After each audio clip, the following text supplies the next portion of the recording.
Welcome back as we're continuing our study in the epistle of Paul to the Galatians. We're now entering to chapter 2 of this epistle. And the main subject matter in chapter 2 is the subject again of justification. And it's very interesting what happens in chapter 2, but we want to talk about the righteousness. If you saw in the thumbnail, it's a white gown because the righteousness of the Father is given as a white gown, as an object lesson. Let's take a look at that in Revelation. First, let's look at Revelation chapter 19. Revelation chapter 19. And as usual, we're going to be going through using witnesses from all over the Bible to make our point here. Instead of just using one or two scriptures in the mouth of two or three witnesses, let every word be established. So here in Revelation chapter 19,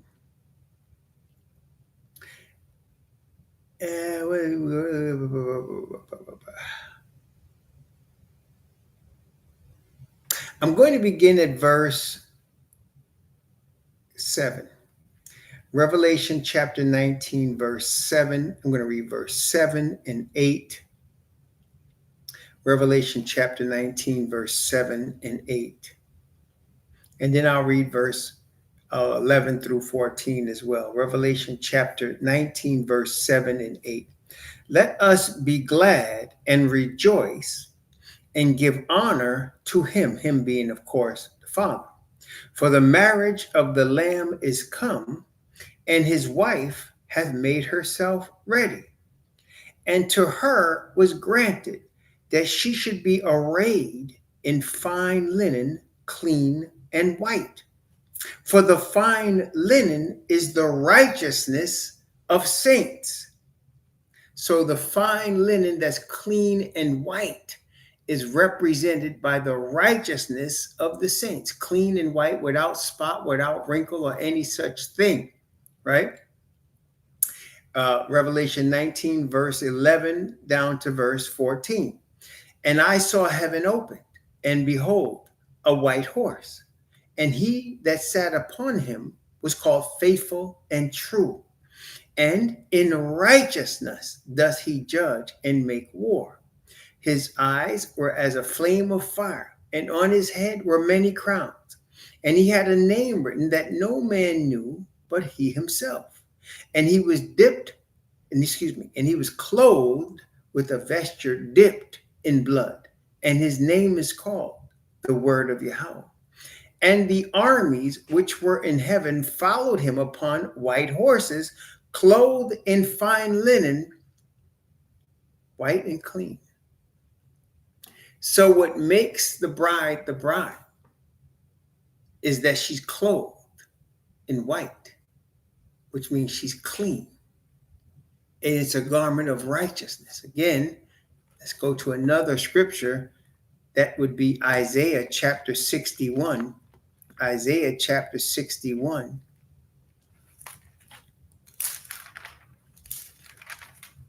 In the mouth of two or three witnesses, let every word be established. Isaiah chapter 61.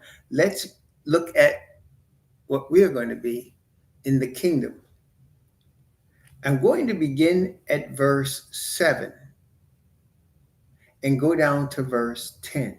Isaiah chapter 61, actually from verse 7 to 11. Isaiah chapter 61 from verse 7 to 11.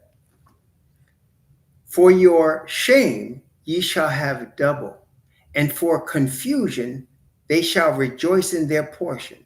Therefore in their land they shall possess the double. Everlasting joy shall be unto them. He's talking about his redeemed people, Israel. Everlasting joy shall be unto us. We have been in shame, have we not? We have been confused, have we not? We've been confused and in shame. But he says, for your shame and confusion, I'm going to give you a double portion of everlasting joy. Verse 8. For I, Yahweh, love judgment. I hate robbery for burnt offering, and I will direct their work in truth, and I will make an everlasting covenant with them, and their seed shall be known among the Gentiles. So the Gentiles shall know our seed, and their offspring among the people. So we'll have offspring among the people. All that see them shall acknowledge them, that they are the seed which Yahweh hath blessed. Did we not talk about being royalty? Verse 10, I will greatly rejoice in Yahweh. My soul shall be joyful in my Most High, for he hath clothed me with garments of salvation. He hath covered me with the robe of righteousness. As a bridegroom decketh himself in ornaments, and as a bride adorneth herself with jewels. For as the earth bringeth forth her bud, and as the garden causeth the things that are sown in it to spring forth, so the Most High Yahweh will cause righteousness and praise to spring forth before all the nations. Oh, yes. So, brethren, the robe of clean and whiteness of linen is righteousness and purity of the saints. Praise the Most High. And again, Zechariah, in the mouth of 2 or 3 witnesses, Zechariah chapter 3, mouth of 2 or 3 witnesses, Zechariah chapter 3, beginning at verse 1. And he showed me Yahushua, the high priest, standing before the angel of Yahweh, and Asatan standing at his right hand to resist him. And Yahweh said unto Asatan, Yahweh rebuke thee, O Asatan. Even Yahweh that hath chosen Jerusalem rebuke thee. Is not this a brand plucked out of the fire? Now Joshua, Yahushua, was clothed with filthy garments and stood before the angel.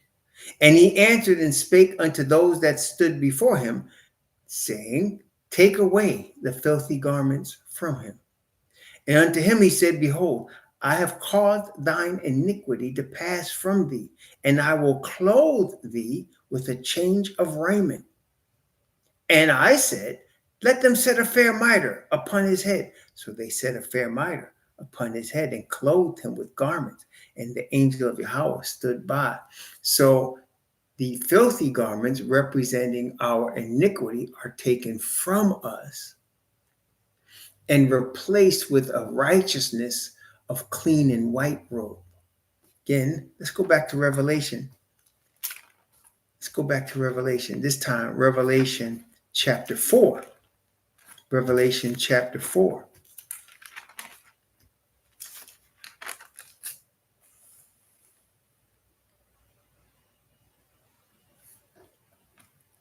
And let's look at verse 4. Actually, let's start at verse 1 and go down to verse 4.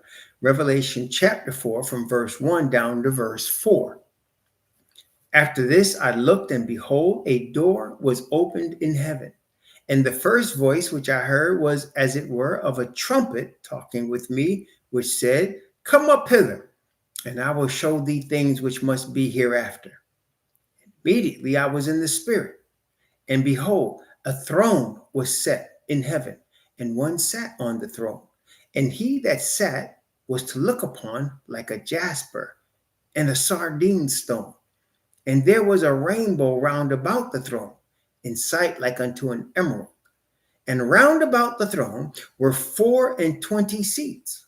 And upon the seats I saw 24 elders sitting, clothed in white raiment, and they had on their heads crowns of gold. Set a fair mitre upon his head. Take away the filthy garments. Praise the Most High. So, the end result of the true gospel is a white robe and a golden crown. You're catching it? So the end result of the people walking in the true gospel is a white robe and a golden crown. Praise the Most High. The white robe represents the righteousness of saints. And the removal of the filthy garments represents the removal of our iniquity. So the Father, through his offering of Messiah, is removing our iniquity and replacing iniquity with righteousness. And that's the message of justification by faith. The removal of iniquity and the receiving of the white robe of righteousness. Now, this is the thing you must understand here, if you will. You don't earn the purity. If you remember Joshua the high priest standing before the Father in filthy garments, he did not earn the new garment he received. It's perfection given to you as a gift. So that makes us understand, if we had earned this perfection, we might be proud of it because we earned it, right? I mean, when a person works real hard for whatever they're working for, whether they go on vacation to buy a home or to whatever they're doing, they work real hard to achieve something. Maybe they achieved a new degree, a master's, a PhD, or they got a raise, or they got enough money saved to do whatever they had planned to do. Once they get it, they feel proud that they accomplished it. And they should, right? You worked real hard, you accomplished your goal, and you're proud of it. But this is not like that. This one is given to you when you humble yourself and approach the Creator and understand that you don't deserve it. But you need it to be with the Messiah. You cannot be with the Messiah unless your robe is white, spotless. So you get that as a gift that comes with surrender to the Father through the Messiah's righteousness, who's our righteousness on our behalf. Praise the Most High. So you could never boast and be proud that you earned the white robe. You are always thankful that he's given you perfection. Okay? You're always thankful that he's given you perfection because you didn't earn it. It's yours. He gives it to you, the righteousness of saints, but you didn't earn it. He gave it to you because you repented and you received the atonement for your sin that the Father offered you. He offered you an atonement for your sin, and you received it. And you now have perfection. And this, again, Paul talks about this in 1 Corinthians chapter 5. No, 2 Corinthians. I always get them confused. It's 2 Corinthians chapter 5. Sorry. 2 Corinthians chapter 5. Yes. 2 Corinthians chapter 5. I'm going to begin at verse 1. I'm going to read from verse 1 down to verse 8, because this is another Christian doctrine that is false, that we will now explain the truth of it. This is 2 Corinthians chapter 5 from verse 1 down to verse 8.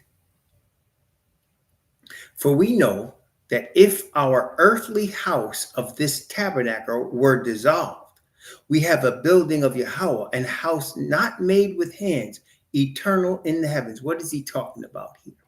Your body. Your body is your earthly house. And he's saying it's going to be dissolved. We're not going to inherit eternity with a weak body that's given to death.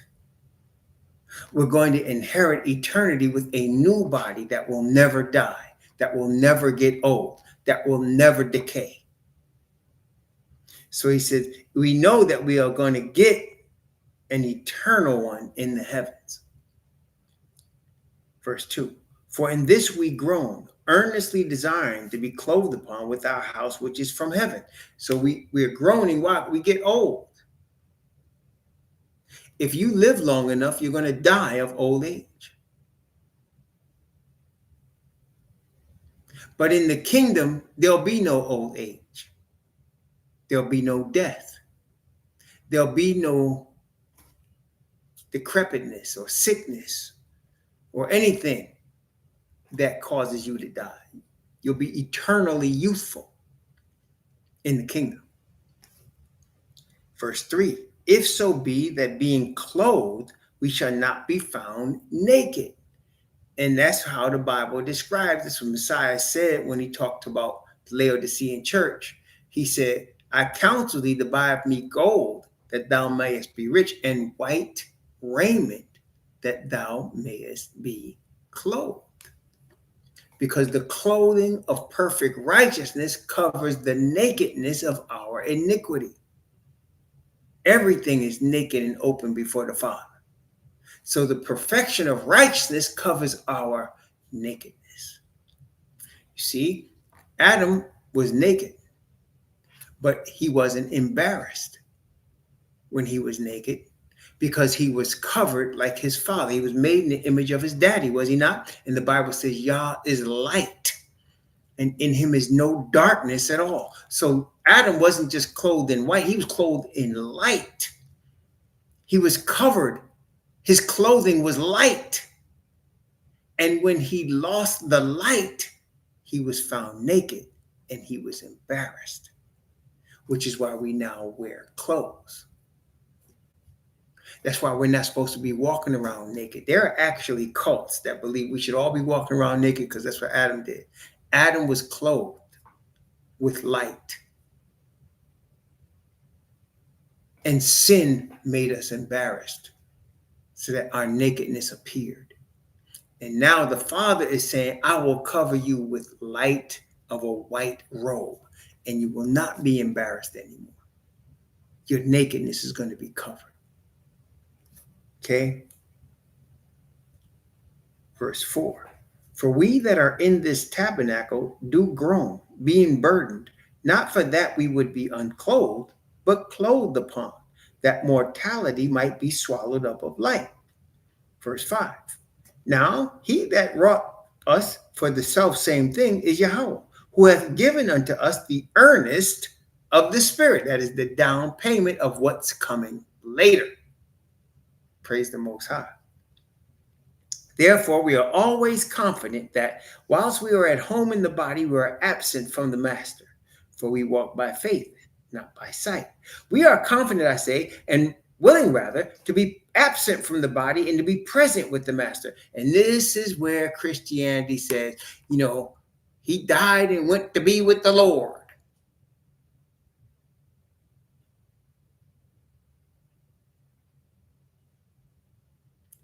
That's not what happens. What does the Bible say happens when a person dies? Good question, right? Well, first of all, what does the Bible say? Let's look at Ecclesiastes. Speaking of death, so we have to understand, what is Paul talking about here? Well, let's talk about it. Let's look at Ecclesiastes chapter 9. Ecclesiastes chapter 9. I'm going to read verse 4, 5, and 6. Ecclesiastes chapter 9, verse 4, 5, and 6. Let's look at a couple of witnesses. For to him that is joined to all living, there is hope. For a living dog is better than a dead lion. For the living know that they shall die, but the dead know not anything. Neither have they any more a reward, for the memory of them is forgotten. Also, their love, their hatred, their envy is now perished. Neither have they any more a portion forever in anything done under the sun. So the dead, when they die, have no consciousness of anything. There is no thinking. There is no speaking. The dead not looking down on you from heaven. There is no consciousness. They have no hatred, no love, no envy. Their memory is forgotten. So if you have no memory, you have no consciousness, you have nothing, you're just not existing until you are awakened. You have no sense of time. Does that make sense? So the dead have no sense of time. Why is that important? So when we are awakened in the resurrection, we will not know how long we have been dead. Messiah likens it unto a sleep. Let's look at Gospel of John, chapter 11. Gospel of John, chapter 11.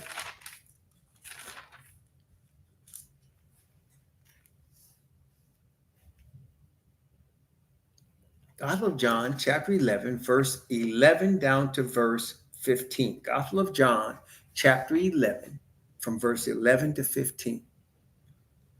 These things said he after he said unto them, our friends Lazarus sleepeth, but I go that I may awake him out of his sleep. So death is like a sleep. So how is that? Well, you slept before.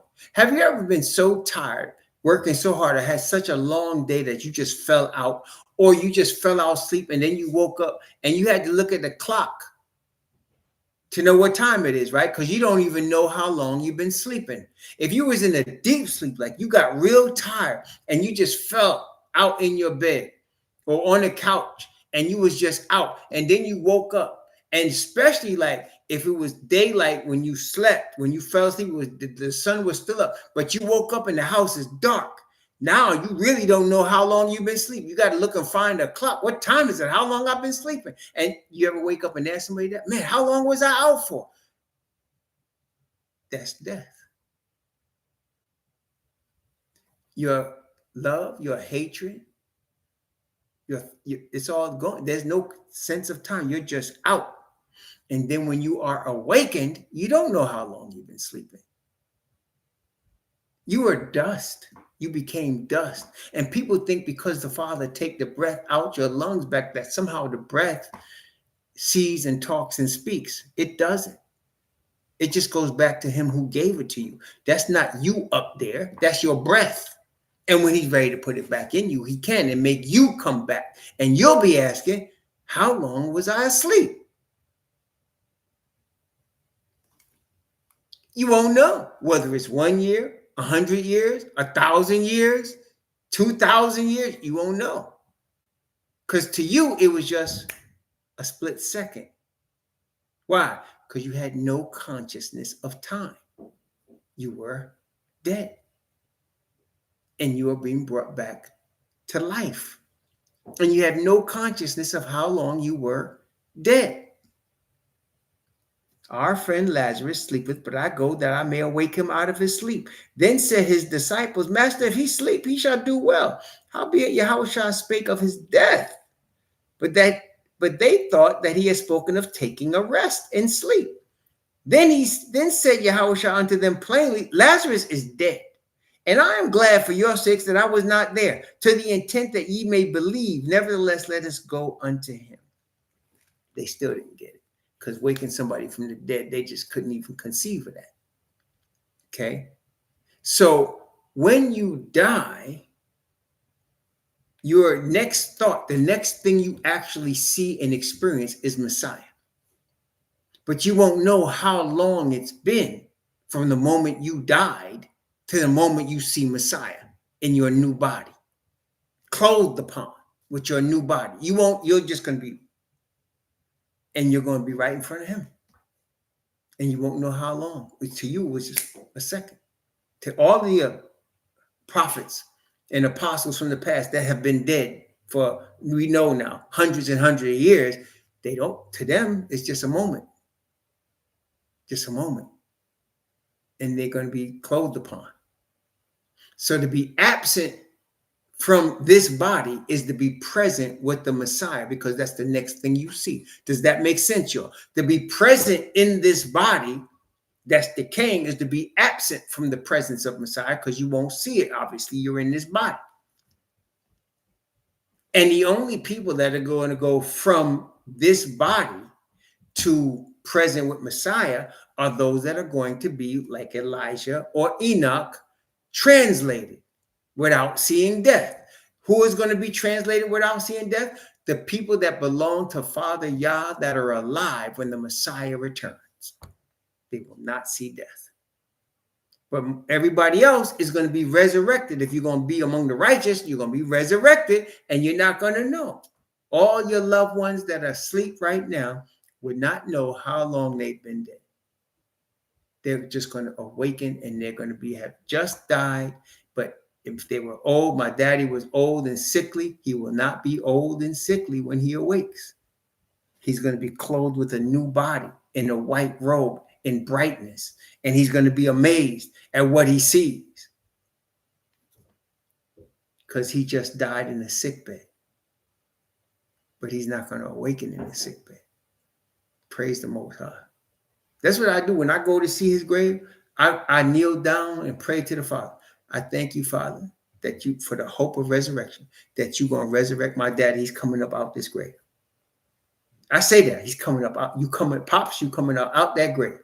And when you do, you're not going to be the same ever again. There'll be no more sickness. You don't have to worry about that no more. You don't have to worry about money. You don't have to worry about nothing no more. You're coming up out that grave. And I tell the Father, thank you for that promise, bringing my daddy out that grave. Praise the Most High. But that's the truth. So now we go back to 2 Corinthians chapter 5, verse 6. Therefore, we are always confident, knowing that whilst we are at home in the body, we are absent from the master, for we walk by faith and not by sight. We are confident, I say, and willing rather to be absent from the body and to be present with the Messiah. Wherefore, we labor that whether we are present or absent, we may be accepted of him. Praise the Most High. So that whole absent from the body and present with the Lord does not mean you die and you're in heaven while all of us are still here. That's a false doctrine of Christianity. And we just looked at John, and we just looked at Ecclesiastes, and there's other scriptures. We can get David, we can get Moses if we wanted to, but the doctrine is death means you are in your grave.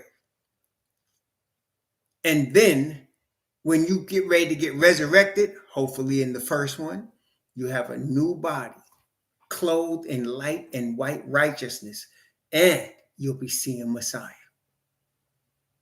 Praise the Most High. You will not be sick. You will not be old. You will be filled with energy, filled with vigor, eternally youth and power. Praise the Most High.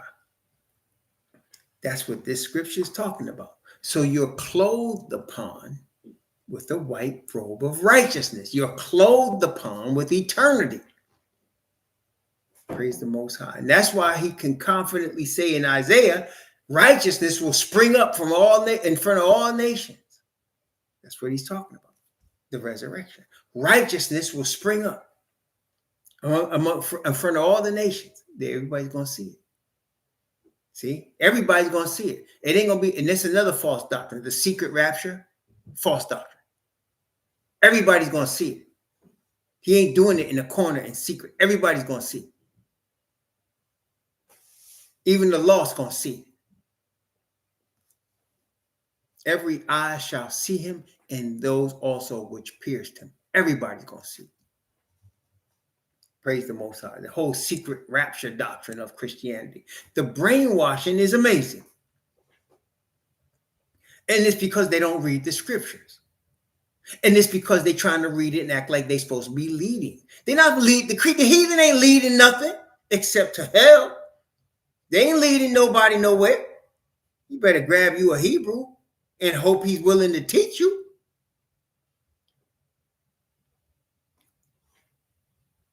So, praise the Most High.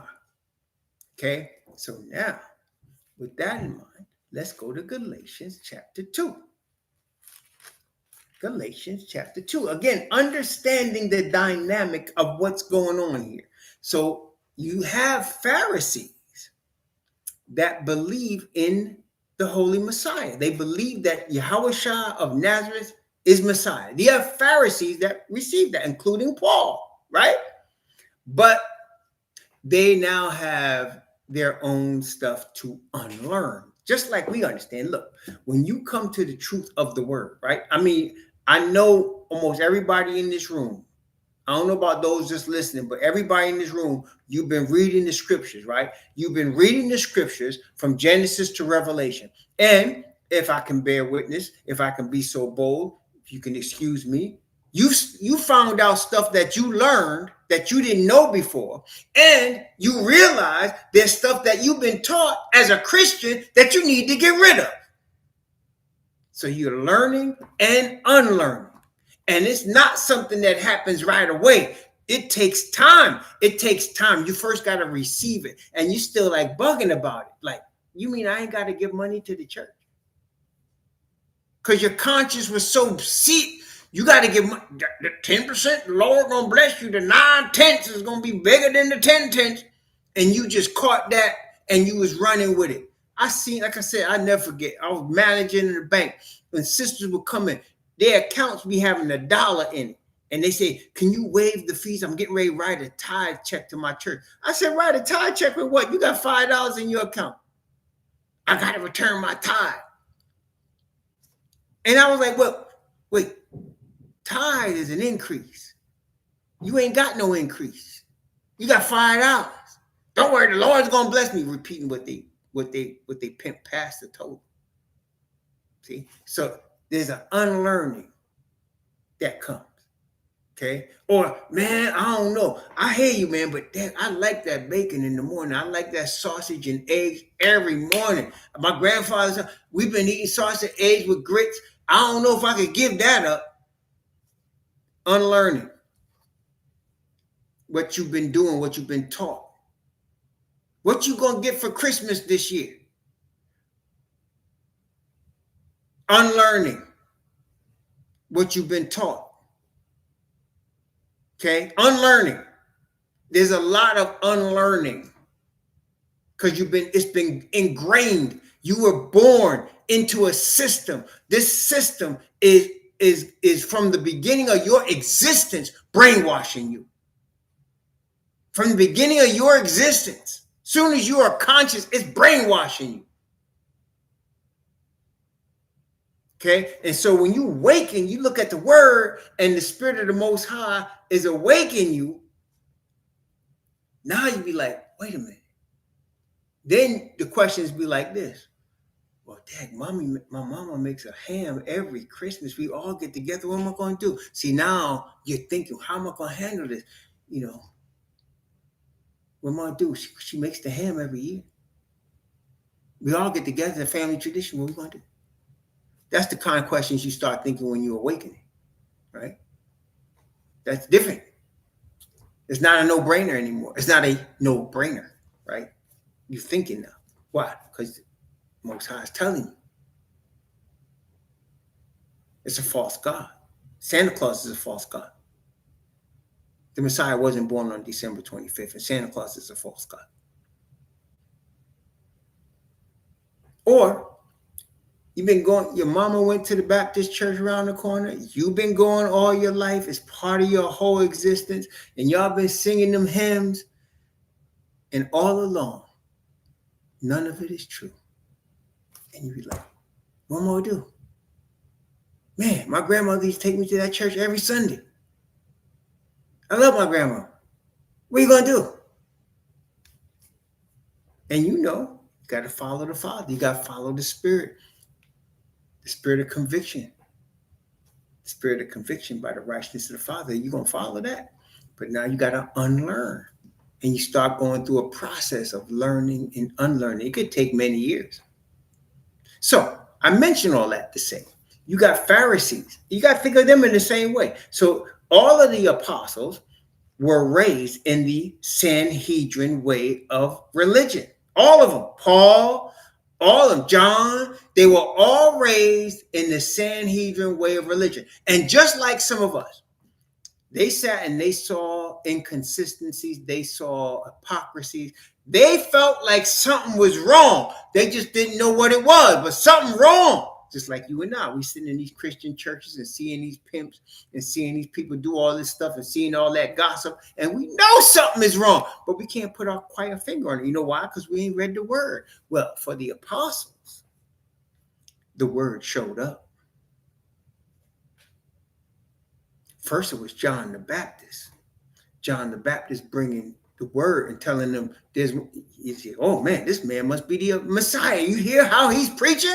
Nope. He said, I'm not the Messiah. But when he comes, whoo, and he was telling them, and when they heard the Messiah speak, they was like, oh shoot, this is him.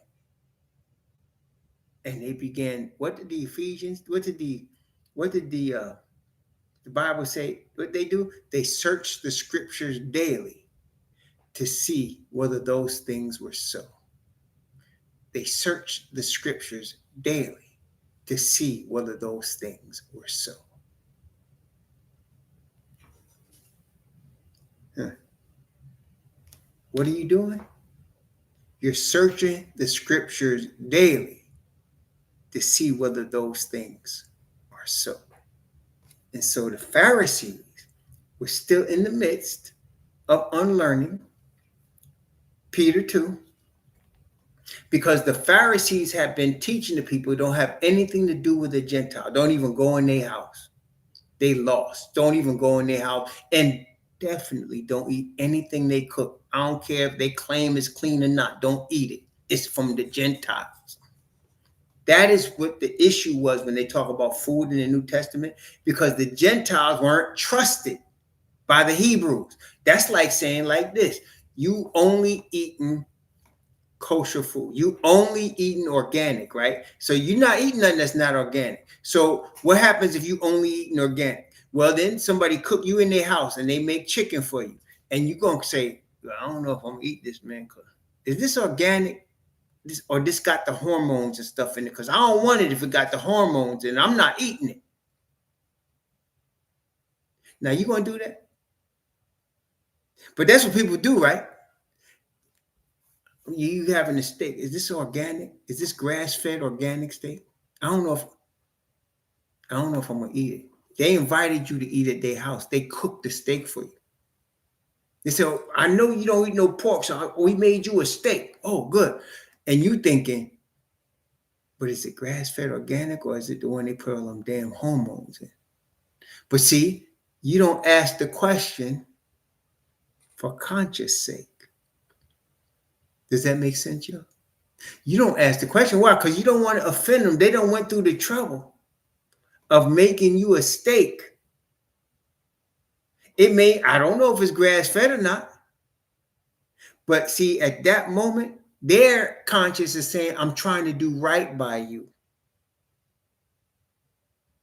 Because I know you don't eat pork. And you're thinking, not only don't I eat pork, but I only eat organic. But see, you can't even come like that. You can't do that because they'll be offended.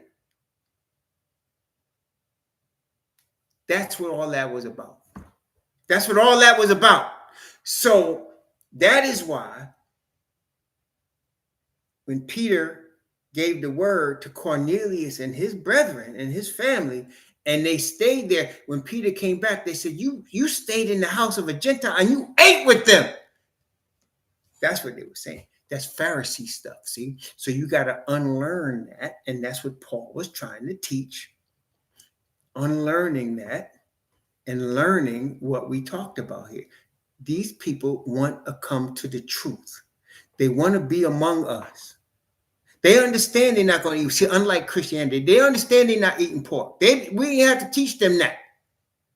They were trying to get one with the covenant, but they were used to being in a different situation. They wasn't used to, kosherizing their food. They wasn't used to killing it the right way. They wasn't used to that. And that's why Paul said, if it's sold in the shambles, eat for your conscience. Don't listen. These are your brethren. They're trying to do right. Help them. Don't be a Pharisee. Help them. Praise the Most High. See? So Peter and the Pharisees, they were still learning and unlearning. Galatians chapter 2. Matter of fact, this happened to me. When I took my mama to the hospital, we was in the hospital all day, right? And I was hungry. She was hungry. We didn't get out the hospital. It was like 6:30 or something like that. So we're going, she's hungry and she got a headache. So I'm thinking, Mom, you gotta eat something. You gotta eat something. I said, what you want? I said, you want chicken? She said, yeah. She said, let's stop by Publix and get chicken. So Publix, they put out chicken every day. They put out whole chickens. But that's like during the course of the day, them chickens gone. So only thing was left was like they had made a fried chicken and chopped it in pieces. That's all that was left. Now, I'm not eating no fried foods. But my mom was hungry and I was hungry. So I bought the fried chicken. Guess what your boy did? I was grubbing. Now, I usually try to get the baked chicken and I try to get the organic one. But this day, my mama was hungry. And all they had was the fried chicken. Now, on my own, I ain't eating no fried chicken. But that day I did. And I sat next to my mama and we ate the fried chicken. See? So I didn't want to offend her. I said, nah, you can't eat that. That's fried. I'm sorry, Mom. You got to stay hungry. See? Praise the Most High. That's what I told my wife. There was a sign. There was a sign to me. You know what? I woke up that morning and I said, man, I got nothing on the agenda today. So I'm going to stretch this morning. I'm going to do some animal flow stuff. I'm getting into the animal flow, getting my joints loose and stretching and stuff. I'm going to take my time. I'm going to do it all through the day. Then I'm going to go in my little gym. I'm going to have me a dynamic workout today. I was so excited. I said, oh, this is good. And I'm not rushing through anything. I ain't got to rush to nobody. I ain't going to nobody's meeting. I'm taking my time. Then the phone rang. Your mom was going to the hospital. So I said, I woke up with the intention of, and I prayed, read my Bible, and I was going to be stretching, man. I was doing my thing. But I ended up the day eating fried chicken and drinking wine.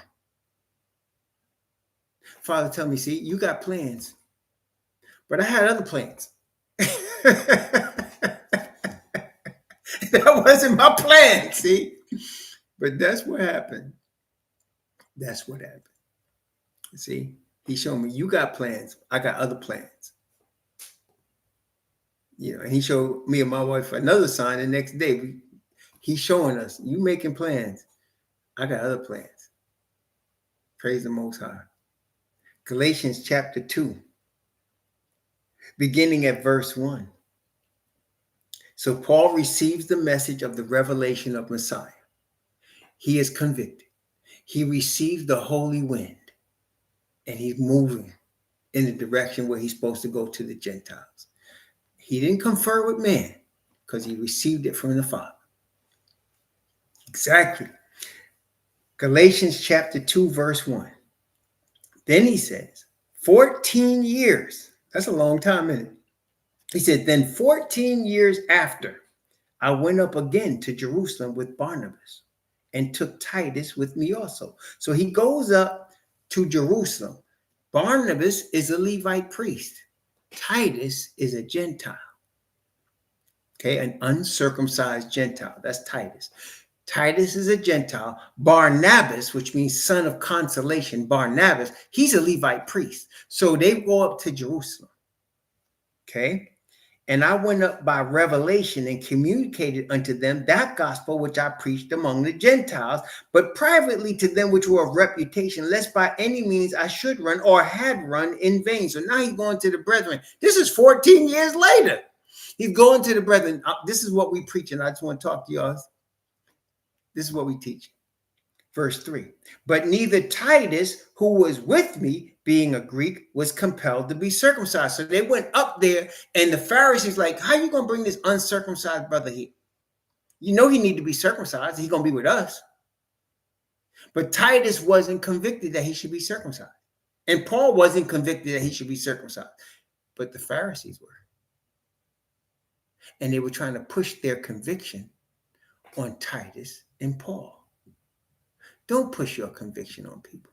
If you're convicted, just state your conviction and leave it there.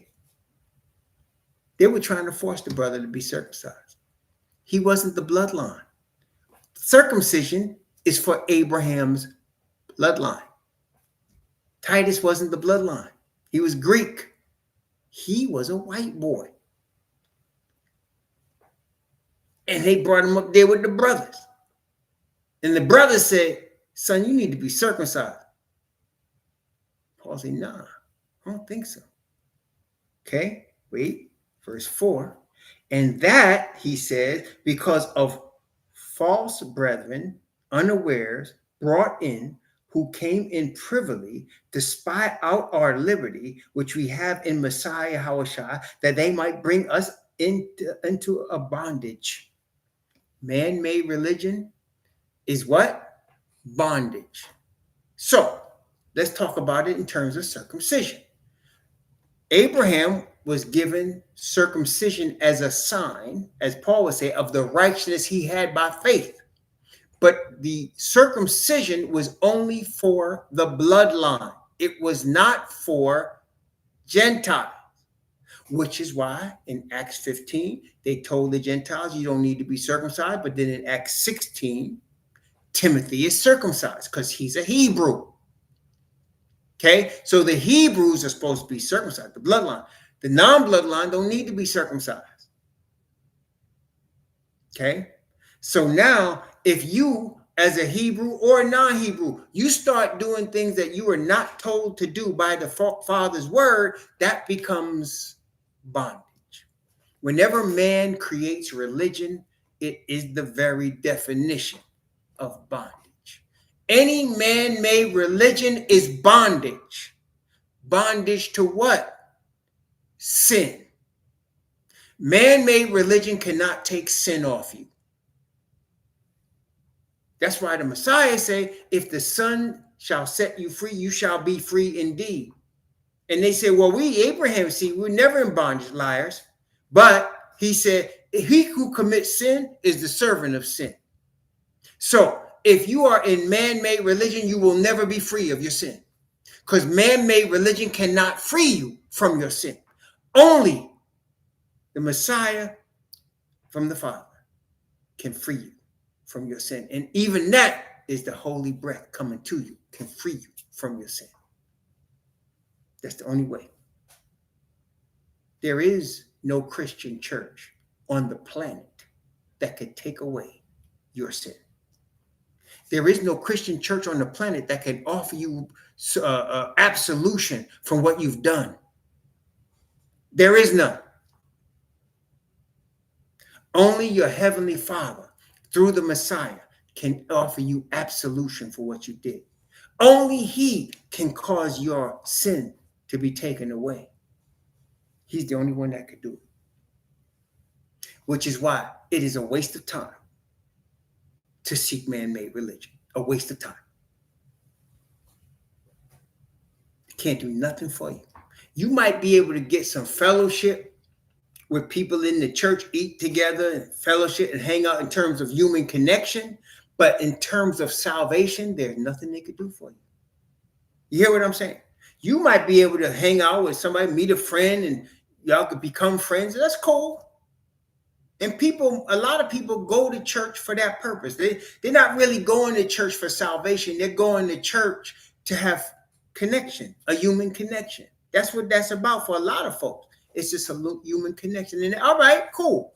But in terms of overcoming your sin, in terms of truth, in terms of spirit, that will never give it to you. Can never give it to you. Your fellowship in your denomination will never give you the Holy Ghost, will never give you the Holy Spirit, the Father's breath, will never give you freedom from your sin. Won't happen. Can't happen. It's man-made. Okay? Can't give you eternal life.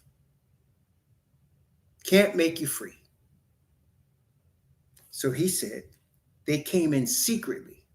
There were people that crept into the meeting with the purpose. They had an agenda. The agenda was to cause the Gentile to be circumcised and to talk it up among the people. See, he need to be circumcised. He need to be circumcised. He need to be circumcised. And everybody's saying, yeah, why ain't this dude circumcised? Get this white boy circumcised. And Paul said they were trying to bring us into bondage. Man-made religion. Sanhedrin. Pharisee, Sadducee, bondage. Bondage. Christianity, bondage. Bondage. Verse 5. to whom we gave place by subjection, no, not for an hour, that the truth of the gospel might continue with you. But of these who seem to be somewhat, so in other words, these were like, what do you call them now? You got your reverends, you got your bishops, right? You got the reverend doctors with their doctor's degree, and they supposed to be something, right?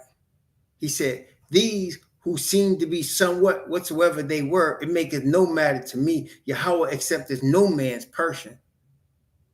For they who seem to be somewhat in conference added nothing to me, because they can't. But contrariwise, when they saw that the gospel of uncircumcision was committed to me, as the gospel of circumcision was committed to Peter, for he that wrought effectually in Peter to the apostleship of the circumcision, the same was mighty in me toward the Gentiles. So now, you see now, Peter was ordained to teach the gospel to the Hebrews. Paul was ordained to teach the gospel to the Gentiles. So when you're looking at Galatians, it's an epistle to Gentile converts. When you're looking at 1st and 2nd Peter, it's an epistle to converted Hebrews. Do you understand that? James, apostle to the Hebrews. That's why the book of James is talking what it talks about the Hebrews. Peter too, he talks about being a holy nation. That's to the Hebrews. Whereas Paul is talking about them receiving the righteousness and receiving the fellowship to become part of the commonwealth of Israel. Two different things. They both had their own ministry. One to the heathen, one to the Hebrews. Verse 9. And when James, Cephas, Kapha, and John, who seemed to be pillars, perceived the grace that was given unto me, they gave to me and Barnabas the right hands of fellowship. I want you to notice, they did not give the right hand of fellowship to Titus. Did you notice? Did he say Titus? Titus was with him, but they didn't give it to him. They gave it to Paul and Barnabas, who happened to be the bloodline. Now, later, Paul would write to Titus and say, I want you to ordain elders in every city. Later. But at this point, this is where they were. So they gave the right hand of fellowship to the brethren of the Hebrews to spread the message. And James and Peter and John were for the Hebrews. Paul and Barnabas were for the heathen. Now, that has some serious implications, doesn't it? That means everything that Peter wrote was for the Hebrews. Everything James wrote was for the Hebrews. And everything John wrote was for the Hebrews. Well, what did John write? There's the Gospel of John. There's 1st, 2nd, and 3rd John. And what else is there? The book of Revelation. Ooh. The book of Revelation for the Hebrews. Look at that.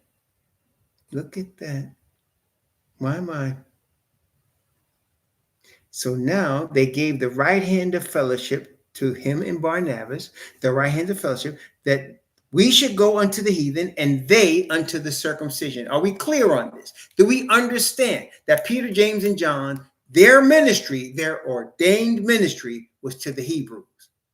Not to tell them to be Christians, not to tell them to do away with the law, to the Hebrews.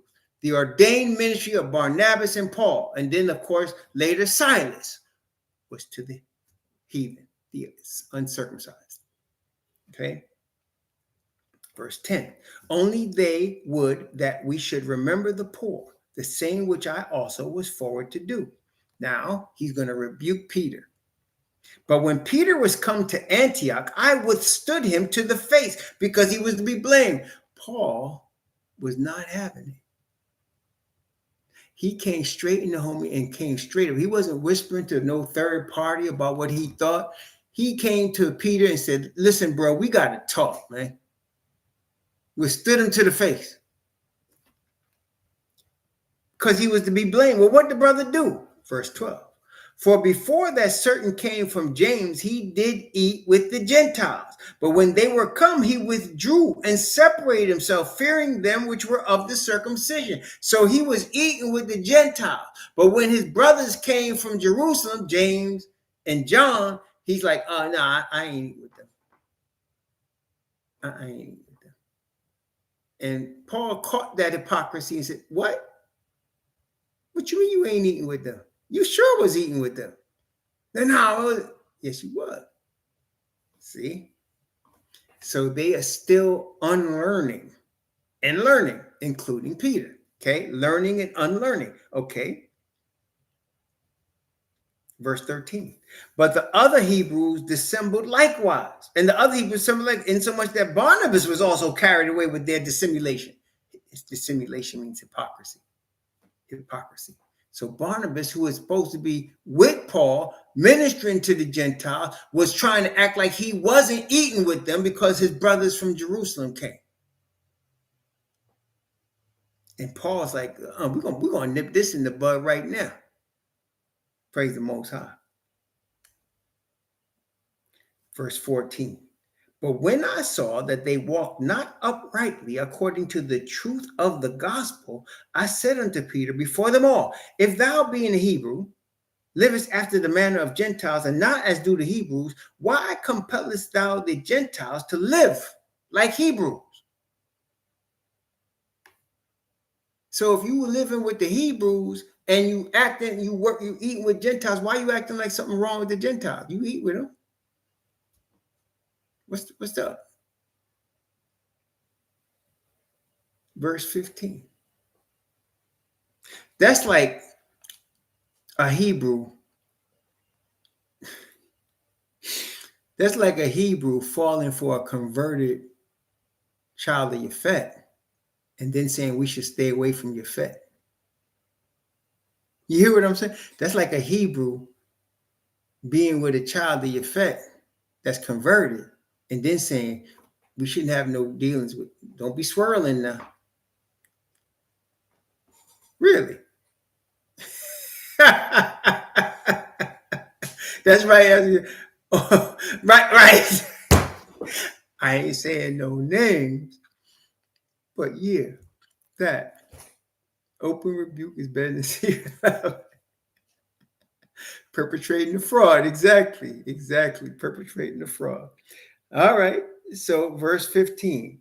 Okay, now here we getting ready to get in the meat of this thing in chapter 2, and which is really the meat of the whole book, which is really the meat of all of Paul's writings right here. Let's go.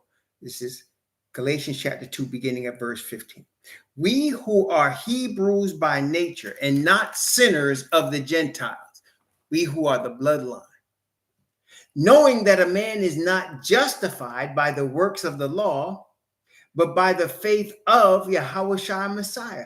Even we have believed in YHWH Messiah, that we might be justified by the faith of YHWH Messiah, and not by the works of the law. For by the works of the law shall no flesh be justified. Now, this is very powerful. Notice he makes a distinction. He said, we understand that we are justified by the faith of Messiah. We believe in Messiah in order to be just. So you can believe in Messiah. That doesn't justify you.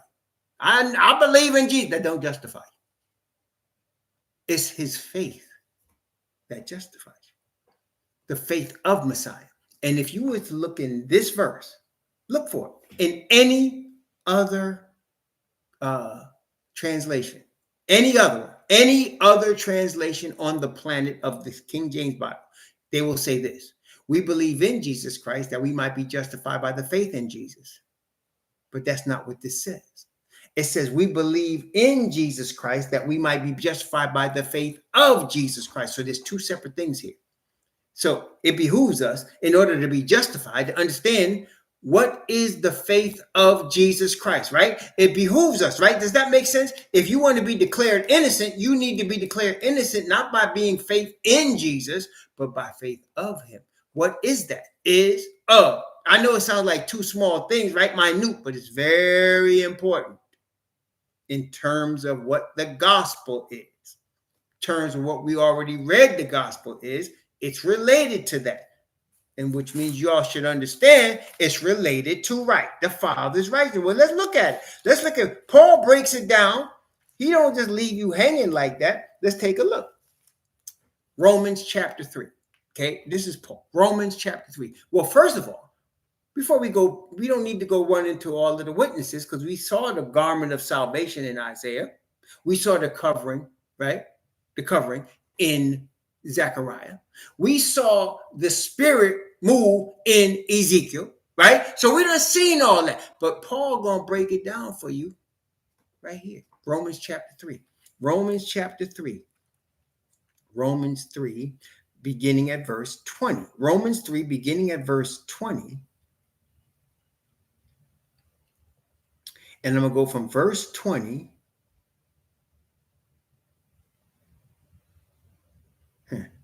I'm going to go from verse 20 down to verse 25. Romans chapter 3, from verse 20 to verse 25. Therefore, by the deeds of the law shall no flesh be justified in his sight. For by the law is the knowledge of sin. So you cannot be declared innocent by doing good works. The thing that is perfect, which is the covenant, reveals sin to you. The covenant reveals your sin. It doesn't excuse your sin. Right? So thou shalt not commit adultery doesn't excuse you from committing adultery. It just shows you did wrong, right? Thou shalt not steal does not excuse you from stealing. It just shows you just did something wrong. So the law reveals sin to you. It doesn't excuse your sin. It doesn't justify you. So by the law is the knowledge of sin. But now the righteousness of Yahweh without the law is manifested, being witnessed by the law and the prophets. So there's a way that both the prophets and the law say is acceptable for you to be excused from your sin. What is that? Even the righteousness of Yahweh is Father's righteousness, which is by faith of Jesus Christ. So Father's righteousness is the faith of Messiah. And Father's righteousness delivers you from your sin. Why? Because Messiah paid the penalty to cause your sin to be forgiven, and Father rains on you a robe of his righteousness. That's the faith of Messiah. So when they say departing from the faith, you have fallen from grace, departing from the faith. That is the faith of Father's righteousness. That means you're in a man-made religion attempting to create your own righteousness, which is wormwood, right? The faith of Yah, which is by faith of Messiah. Unto all and upon all them that believe there is no difference. So whether you're a Hebrew by blood or a Gentile convert, you receive justification the same way. Okay, you receive it through the faith of Messiah. That is why Paul will later say there is no Jew, there is no Greek, because to receive righteousness, all of us receive it the same way. Does that make sense, y'all? That doesn't mean there's no such thing as a Hebrew and there's no such thing as a Gentile and that there's no difference between us. There is. There's one bloodline and one non-bloodline. That's all the promises to Israel are for the bloodline. So that's what that is. But in terms of receiving forgiveness of your sin, in terms of overcoming your sin and receiving the gifts of perfection, everybody gets it the same way. Okay? Is that everybody got that so far? So the faith of Messiah is the Father's righteousness. Let me tell us again. Let him tell us again. Let's go look at Philippians. Philippians chapter 3. Philippians chapter 3. I'm going to read from verse 4 down to verse 9. Okay? This is Philippians chapter 3 from verse 4 to 9. Though I might also have confidence in the flesh, if any other man thinketh that he hath whereof he might trust in the flesh, I more. circumcised the 8th day, of the stock of Israel, of the tribe of Benjamin, and Hebrew of the Hebrews, as touching the law, a Pharisee, concerning zeal, persecuting the church, touching the righteousness which is in the law, blameless. But what things were gained to me, those I counted loss for Messiah. Yea, doubtless, and I count all things but loss for the excellency of the knowledge of Messiah YHWH, our master, for whom I have suffered the loss of all things, and do count them but dung, that I might win Messiah, and be found in him, not having mine own righteousness, which is of the law, but that which is through the faith of Messiah, the righteousness which is of Yahweh by faith. So Yahweh's righteousness is the faith of Messiah. Again, let's go to David for a second witness. Let's go to David in Psalms. Psalms is full of these, man. So let's go to Psalms. Psalms 31. Psalms 31.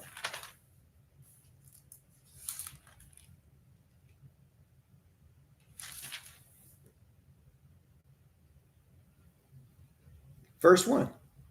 Psalms 31, verse 1. What does verse 1 say in Psalms 31? In thee, O Yahweh, do I put my trust. Let me never be ashamed. Deliver me in thy righteousness. See that? Deliver me. Does it say deliver me because I did good? Deliver me because I kept your law? No, he said, deliver me in thy righteousness. Let me see now. How about Psalm 71? Oh, he says it again. Psalm 71, verses 1, 2. And we're going to read a couple of other verses. Psalm 71. Psalm 71. In thee, O Yahweh, do I put my trust. Let me never be put to confusion. Deliver me in thy righteousness. Cause me to escape. Incline thine ear unto me and save me. Verse 15. Psalm 71, 15. My mouth shall show forth thy righteousness and thy salvation all the day, for I know not the number thereof. Verse 16, I will go in the strength of the Most High Yahweh. I will make mention of thy righteousness, even thine only. Verse 19, thy righteousness also, O Most High, is very high. Who hath done great things, O Most High, who is like unto thee? See? Verse 24, my tongue shall talk of thy righteousness all the day long, for they are confounded that are brought into shame, that seek my hurt. So we are delivered by the Father's righteousness, not by our works, by the Father's righteousness. Blessed is the man to whom Yah will not impute sin, in whose spirit there is no guile, that is no deceit, that is pure, unadulterated repentance toward the Father, and receiving a perfection of righteousness, which he delivers us. That's what Paul is teaching the Gentiles. That's what he's now trying to teach Peter, James, and John. You are bringing us back into bondage. We understand that we are not justified by the works of the law, but by the faith of Messiah, because the faith of Messiah is the Father's righteousness. The gospel says that the Father's righteousness is to be revealed from faith to faith. It's to be revealed. Praise the Most High. And in Yahweh shall all the seed of Israel be justified and shall glory. That's Isaiah.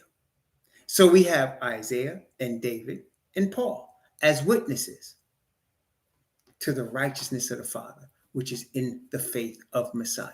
So you have to believe in the Messiah to get to the point where you could be justified by the faith of Messiah. First, you got to believe, as this Pharisees did, that yes, he's the Messiah. Okay, you got to believe that. He's Messiah. There's no other one. He did raise from the dead. You got to believe that. And then once you believe that, you receive from him this gift of his faith, which is righteousness, that causes you to be declared innocent. So there's two phases to this. First phase is you believe in him. Second phase is you're declared innocent. Not because of what you did, but because of what he is doing for you, giving you the Father's delivering power of righteousness. Praise the Most High. Okay. Back to Galatians chapter 2, beginning at verse 16 and going down to verse 21. Galatians chapter 2 from verse 16 to verse 21. Y'all see how we are looking at Galatians. We're going step by step with the Apostle Paul, and we're understanding the truth of the gospel and the truth that the law ain't done away with. Your sin is done away with. You see the difference? There's a difference between doing away with my sin and me doing away with the Father's law. There's a whole big difference. Verse 16, whereas his righteousness makes me and the law one, right? Knowing that a man is not justified by the works of the law, but by the faith of Messiah YHWH. Even we have believed in YHWH Messiah, that we might be justified by the faith of Messiah and not by the works of the law. For by the works of the law shall no flesh be justified. But if while we seek to be justified by Messiah, we ourselves are also found sinners, is therefore Messiah the minister of sin? Yah forbid. For if I build again the things which I destroyed, I make myself a transgressor. Right. So you could eat with Gentiles, Peter, and if you start to separate from them because you're boys, now you're a transgressor because you were eating with them. And now you're acting like you can't. You're a transgressor. See, if I build the things again which I destroyed that we separated from Gentile stuff. I make myself a transgressor. For I through the law am dead to the law that I might live unto Yahweh. I am crucified with the Messiah. Nevertheless I live, yet not I, but Messiah liveth in me. The life which I now live in the flesh, I live by the faith of the Son of Yahweh, who loved me and gave himself for me. I do not frustrate the grace of Yahweh. For if righteousness is come by the law, the Messiah died in vain. What Messiah come here for? If you can get righteousness without him. Versus you can't get righteousness without him. That means he did not die for nothing. He died for you to get righteousness. And the righteousness come through faith. Praise the Most High. So you can understand now that the law is in harmony with Father's righteousness. That's why he said it is testified both by the prophets and the law, the righteousness which is of the faith of Messiah. For Messiah lived a perfection of righteousness in life. He paid a penalty for sin that he didn't commit. Therefore, he is the mercy seat. He is the one through whom we can receive perfection and forgiveness. So the Father accepts the sacrifice that he had his Son offer on our behalf. We can receive perfect righteousness. We can receive an atonement for our sin. That doesn't say you stay in sin. It doesn't say the law is done away with because of your sin. The Father's not doing away with his law because we sinned. Isn't that why we are captive in our enemy's land? Because we sinned? If he could just do away with the law, then we wouldn't be captives in our enemy's land. Yet we still are. Okay? We're still captives in our enemy's land. So, why? We are captives in our enemy's land because we sin. But we come back to our Father Yah. And he take away our sin. And he said, it shall come to pass when all these things that come upon you, the blessing and the curse which I have set before you, and thou shalt call them to mind. Or Camelo. Thou shalt call them to mind among all the nations whither Yahweh has driven thee, and shalt return unto Yahweh, and shalt obey his voice with all thy heart and all thy soul, thou and thy children, that then Yahweh will turn thy captivity. That's where we're at right now. Yeah, that's where we're at right now. So praise the Most High. Man makes religion. Yah makes freedom. Man gives you a church. Yah gives you righteousness and eternal life. Praise the Most High. Praise the Most High. So yeah, and again, I think you could bear witness. Did we have to at any time forsake the pages of this book to come with this truth? Did we need to forsake the pages? Did we need to go to the Book of Mormon? Or did we need to go look up Ellen White? Or did we need to go buy books from the Watchtower to get this truth? Or did we just stay right here?